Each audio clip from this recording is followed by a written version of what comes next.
previous attempts at creating gaming-centric smartphone include phones with slide-out game controllers, a cross between a Sony PlayStation Portable and a phone in a Nokia N-Gage. For its first gaming phone, Razer went with a powerful black rectangle with a stunning display and outstanding speakers. Smart move. 0 o'clock. 0 o'clock. Rather than creating a Frankensteinian hybrid of a portable gaming console and cell phone, Razer built a more traditional phone and outfitted it with the best possible hardware for Android gaming. It's built off the popular Robin phone from Nextbit, a company Razer purchased in January of this year. The Razer phone is packed more processing power and RAM, a whopping 8GB, than any Android game could possibly need.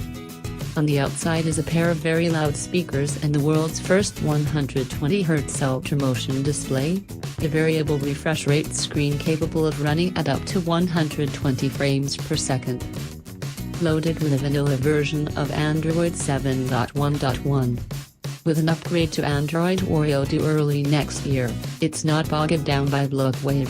There's a Razer theme store featuring special game themes to be used on the device, but most if not all of the themes are free to download.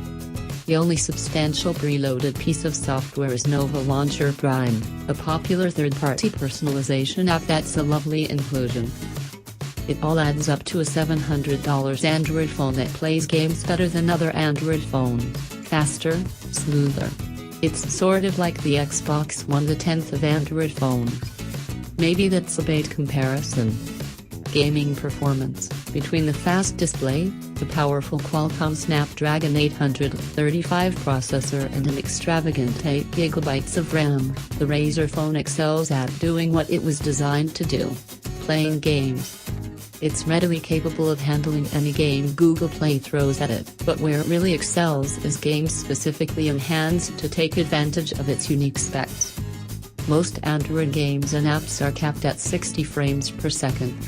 Razer has partnered with several popular mobile game developers to modify their existing and upcoming games to go beyond that.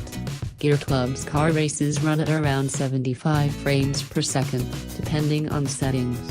One of my favorite mobile games, Endless Snowboarder Alto's Adventure, runs consistently at 120 FPS. Upcoming games including support for the Razer phone include Tencent's wildly popular MOBA Arena of Valor and Square Enix's Final Fantasy XV Pocket Edition. I can't wait to see how they play. Those speakers, the front-facing speakers on the Razer phone, take up a lot of real estate, but they're totally worth it. This is the loudest mobile phone I've ever used, beating out my old HTC One with its Beats speakers. Razer calls this a gaming phone, but I'd say it's equally impressive as a media consumption device. I've watched a whole lot of Crunchyroll on this thing, and nothing beats it for showing friends a video in a crowded bar. Battery life. Razer put the biggest battery it could into this phone, so big they couldn't include a headphone jack, see below. The 4000 mAh battery is a beast, lasting more than a day and a half during normal use with the gaming session thrown in. It's even more impressive if you aren't gaming. During my first week with the review unit I didn't get in much playtime, using it for basic calling, texting, email and such. I charged the phone to full on Saturday and didn't have to plug it in until Tuesday morning. Not only does it last long, it charges fast, as well, going from drained to full over the course of an hour and change. Design and build. It's a black rectangle. I like black rectangles. Others don't. I'm sure many would prefer some soft curves around the edges. I am not one of those many. It's a black rectangle made of aluminium, the same material and finish as Razer's Blade line of laptops.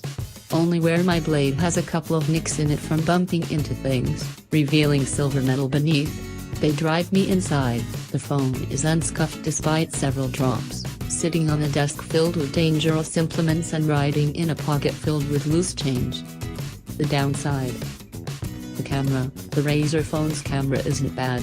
The included camera app could use more features, that is, any features. But there are plenty of third-party apps out there to make up for that oversight.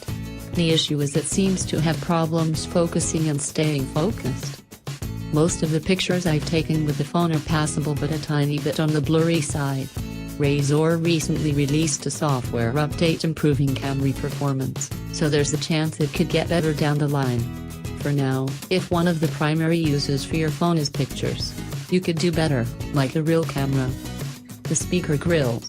The speakers are great, but in an environment prone to dust, little holes the perfect size to trap floating white particles is less than ideal. I have no idea what that white light trapped in my bottom speaker is. I don't think I have anything small enough to get it out without damaging the phone. Send help. No headphone jack. While Razer had good reason for leaving out the headphone jack and included a THX certified USB-C audio adapter with 24-bit digital audio converter (DAC) in its place, it's still a feature I miss a great deal, especially in a phone built for gaming. There are Bluetooth headsets. Sure, but I have a ton of wired headsets already. Audio through the USB-C adapter is excellent, but I can't charge the phone with it plugged in. Perhaps they can fashion some sort of splitter. That would be nice. Final thoughts. This is how you make a gaming phone. No gimmicky controllers or ridiculous shapes, just a sleek piece of hardware with the power to render graphics, pump out sound and basically run games better than anything else out there. A gaming PC can be a black box with powerful insides. So can a gaming phone. Razer's first attempt isn't perfect, but it's a damn good start. 10 isn't.